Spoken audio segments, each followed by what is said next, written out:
All that you know is about to change. This week on At the Movies with Ebert and Roeper, the much-anticipated sequel, The Chronicles of Narnia, Prince Caspian. My name is Tracey Berkowitz. Just a normal girl who hates herself. Ellen Page is shattered in the Tracey Fragments. We're fortune tellers. Predict wrong, people die. Plus, Richard Gere and Claire Danes in The Flock and why you can't see it in theaters. Welcome.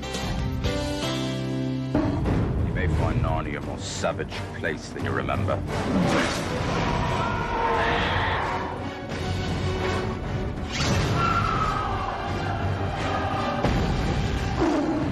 The battle is on in one of the biggest sequels of the year. I'm Michael Phillips of the Chicago Tribune. And I'm Richard Roeper, and actually, Michael, the battle is on and on and on and it's on going and on and on and on. 3 years after the first Chronicles of Narnia movie became a worldwide mega hit, it's time for Prince Caspian. Unfortunately, the second chapter isn't as magical or wondrous as the first, and the spiritual element isn't nearly as stirring. For that matter, the villains aren't as chilling as Tilda Swinton, who makes only a brief cameo here. On the positive side, all those terrific young actors who play the Pevensey kids are back. They were doing fine drowning me without your help. Why are they trying to kill you anyway? They're Telmarines. That's what they do. Telmarines? In Narnia? Where have you been for the last few hundred years? It's a bit of a long story. And that's Peter Dinklage as the grumpiest little dude in all of Narnia. It's more than 1,000 years after the children's first visit to that magical land, which is now in danger of extinction. Prince Caspian? And who are you? Peter! Hi, King Peter. I believe you called. Ben Barnes is okay, but a little bland as Prince Caspian, who joins forces with the Narnians in their war against the humans, or Telmarines. Although the effects are impressive and the scope is epic, there are far too many battles involving characters we hardly know or care about.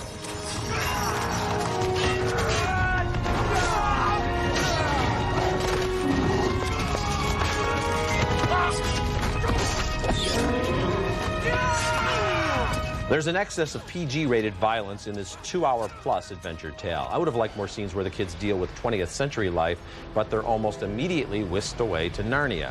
They're all pretty confident of their abilities this time around, so there's not much room for their characters to grow. We do get a hint of a dreamy romance between Susan and the prince, and the Liam Neeson-voiced Aslan has a supporting role. But other computer-generated creatures like a gallant mouse, an equipping badger, and giant trees that move could be from any average fantasy. The evil king is also just a garden-variety villain.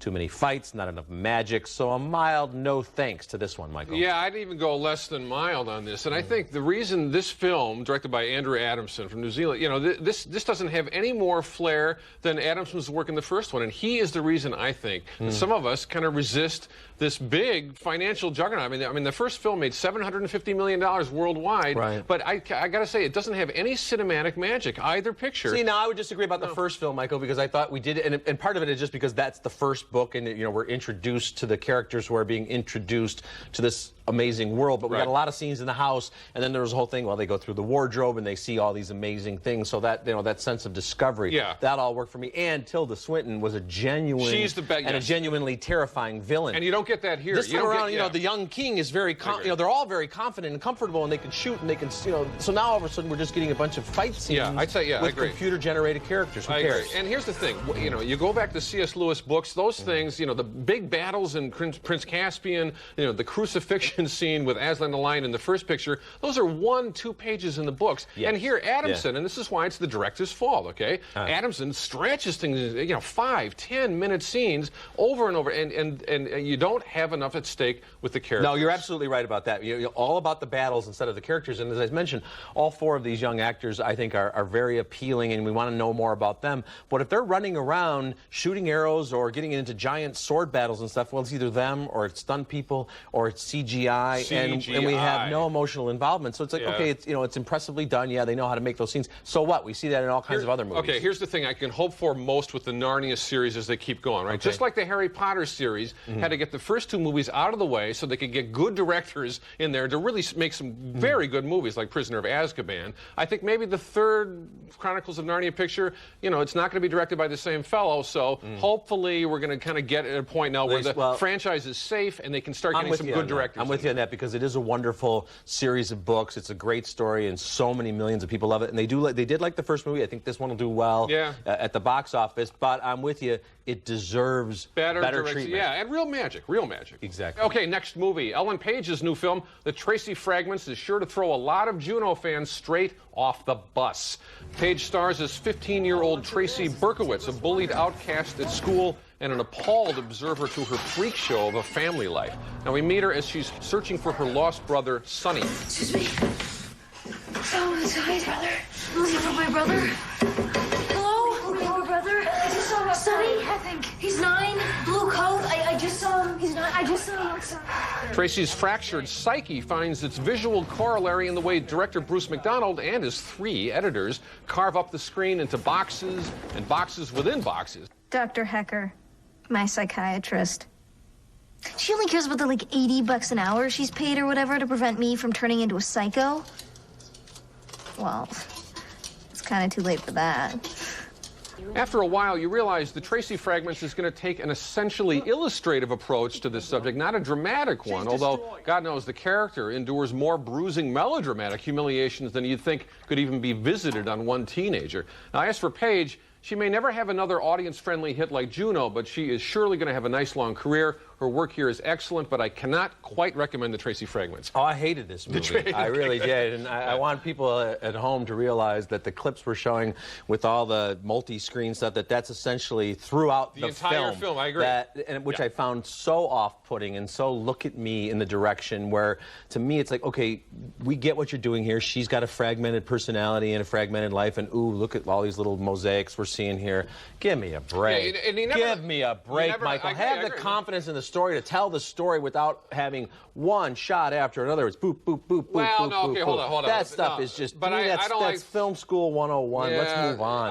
Let's find a better way to tell a story If it's possible to agree with you while disagreeing with your approach to this, I do not want to see this particular story done straight. It doesn't work. Why not? How do you know? Because we've seen it before. It's kind of like familiar young adult fiction story. Okay. And I think, maybe you're right. I just think that the director has to learn how much they can kind of bend and fragment the means of storytelling. And this guy, I agree, McDonald, way too far. I won't speculate on the movie that it could be. I'll talk about the movie that it is, which I hated because I found that so off-putting. And Ellen Page I like a lot, but, you know, with Hard Candy and Smart People and Juno and now the Tracey Fragments, it's like, you know, one scary, smart teenager after another. Very different movies, but it is time for her to find some different roles to stretch out a little bit. We saw a little bit of that in the last X-Men movie with Kitty Pryde. I want to see her do something completely different. Stop playing teenagers. Well, I think somebody's got to play these scary, smart teenagers, and she's about the best there is at them. But I agree, the film made me a little nuts, so can't recommend it. Later in the show, our votes on the movies, good and bad, now in theaters.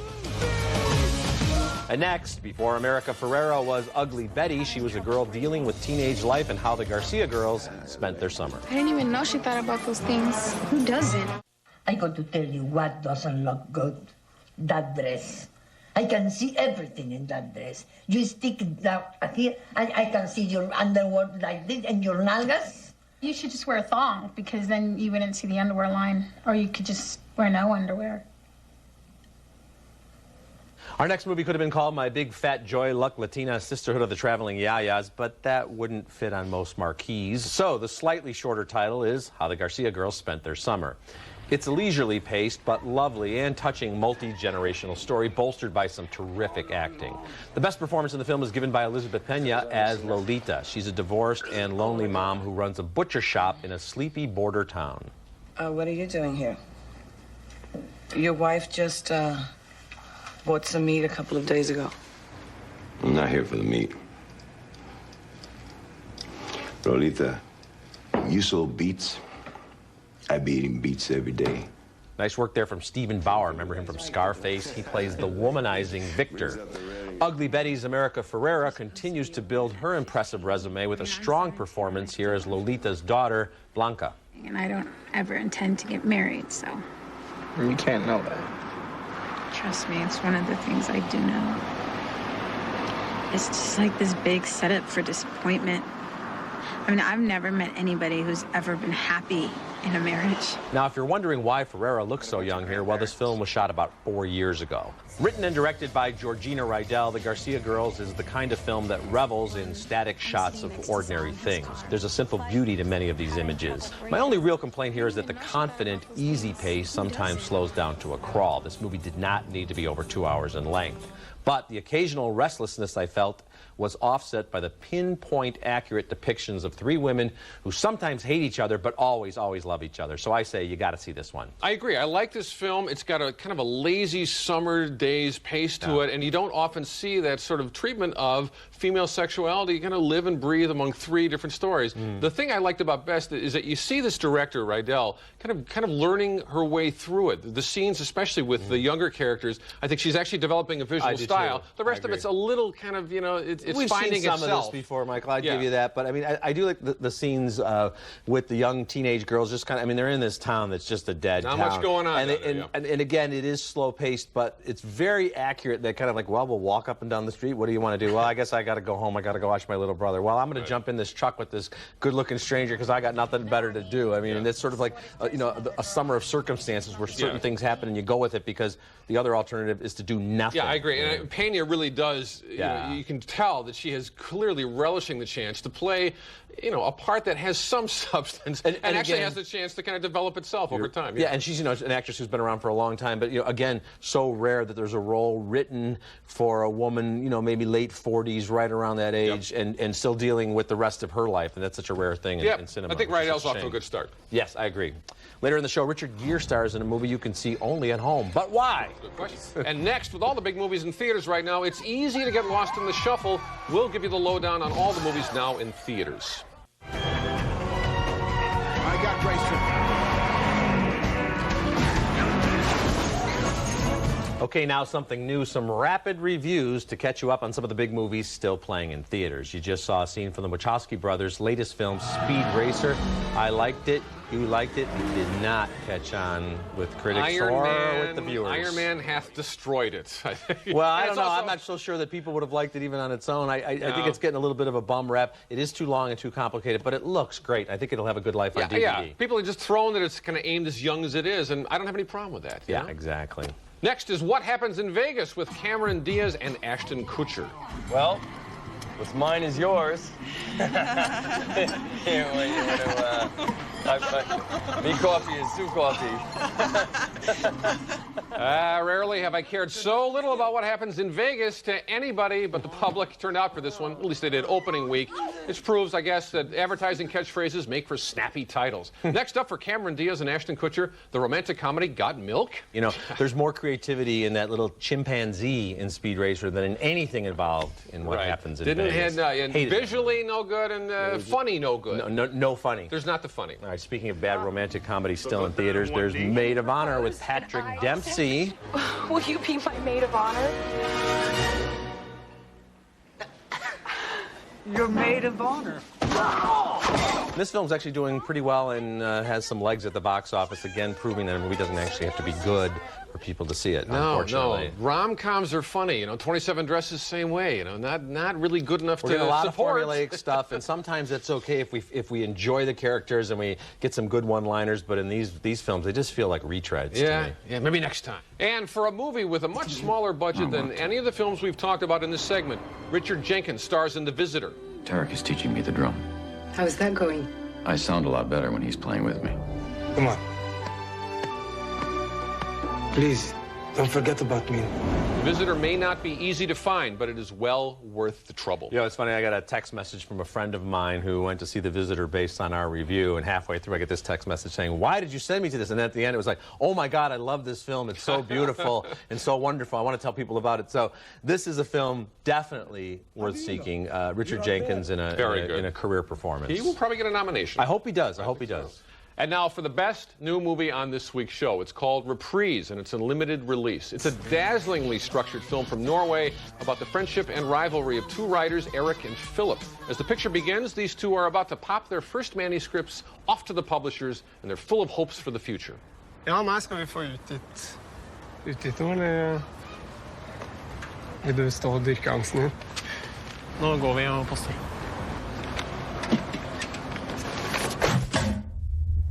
The one who gets published right off the bat can't handle the pressure. He's Philip.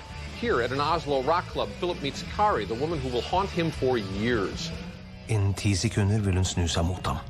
10, 9, 8, 7, 6, 5, 4, 3, 2, 1. Now, you can tell from that voiceover that everything in Reprise is subject to a series of revisions, flashbacks, flash-forwards, voiceover commentary. It's all self-dramatizing flourishes. And even though this is director and co-writer Joachim Trier's first feature, he makes it all work, and he's really made his own mark. It's rare to see any film nail the actual thought processes of the young and the restless so well. The tone's very interesting in Reprise, comic, but not frivolous, and there's an exuberance to the filmmaking here I really like. I'm really with you on this one, Michael. I didn't like the directorial choices in the Tracey Fragments. Here, I did like that kind of alternate universe or speculative storytelling that we had, and I think you're dead on here. They really get the young writers and that enthusiasm, but then also the heartbreak. It's a great portrait of this sort of 20s angst, and the style is like Run Lola Run, but in Norway. That's a good way of putting it. All right, coming up next, a thriller with Richard Gere and Claire Danes in our video segment. But first, here's a look at what's coming up over the next few weeks. But friendships never go out of style. I was born ready. Work. This week's video segment is brought to you by Raisinets. Make a deliciously smart choice with Raisinets. Eagle clutching the scroll. Do you know what it means? The president's secret book. All right, looking at movies new on DVD, neither of us can recommend National Treasure Book of Secrets. But for reasons I still don't fully understand, Michael gave a free pass to George Romero's Diary of the Dead, even though it's like every other zombie movie since Romero's groundbreaking and much better Night of the Living Dead. Well, I agree. It's better, but this film is good. It's good. It's good. You're going to opinion jail for that. Handheld cameras and zombies. Woo.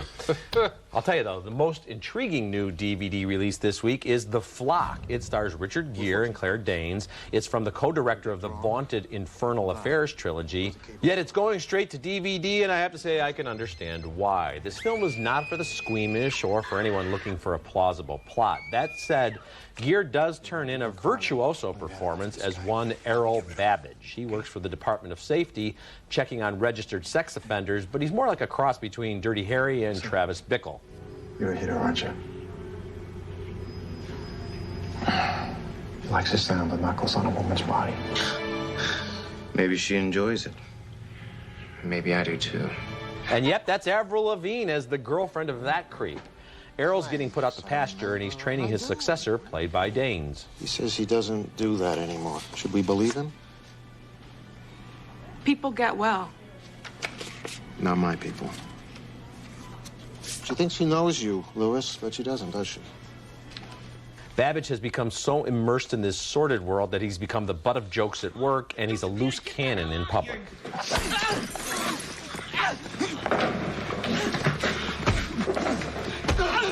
The Flock is never dull, but often ludicrous. On at least 2 occasions, Gere and Danes don't call the police for backup when that's the obvious move. And you know the mystery is getting too convoluted when the main characters have to stop and talk us through the latest developments. The Flock is certainly more interesting than most assembly-line thrillers we see in theaters, but it's a sort of jambalaya containing too many ingredients that don't mesh well together. You are giving this movie way too much credit. I think it's repellent. I think it's one of the worst scripts I've read. This thing's already played out completely. It already made its measly $4 or $5 million overseas, and it's finally kind of limping into the DVD. Blah. Not worth it. Yeah, the performance by Richard Gere, though, kind of interesting. No, he's good. I do not blame the actors, even Claire Danes, who comes off like a rank amateur, and she's an excellent She's bad actress. in this. I will give you this. Actress. She is bad in this. Yeah, it's a terrible script. And the worst thing is this Hong Kong director who did Infernal Affairs. Which became The Departed. Yes, and excellent. Both of them good. If you like The Departed, you should see Infernal Affairs, and you should not see The Flock, because you cannot tell if this guy's any good as a director. I actually happen to agree with you. Not quite worth seeing. Gracious of you to say so. There we go. We'll be back with my picks for 3 to see, the best 3 movies in theaters, right after this. Okay, 3 to see. My 3 favorites currently in theatrical release. Number 3, Red Belt. Chiwetel Ejiofor is razor sharp in this modern-day film noir from writer-director David Mamet. Number 2, Reprise. Fascinating tale of 2 aspiring writers and their intertwined fortunes. Danish director, Norwegian cast. The film is universal in its filmmaking savvy. And number 1, because I like supporting the struggling indies that really need a boost, Iron Man. Proof that a big superhero picture can still show some wit and personality. And you know, there's already talk about the sequel opening on a particular weekend in 2010, so don't make any vacation plans. We'll need you for that. It's a good film. It is a good film. That's it for this week. Until next week, the balcony is closed.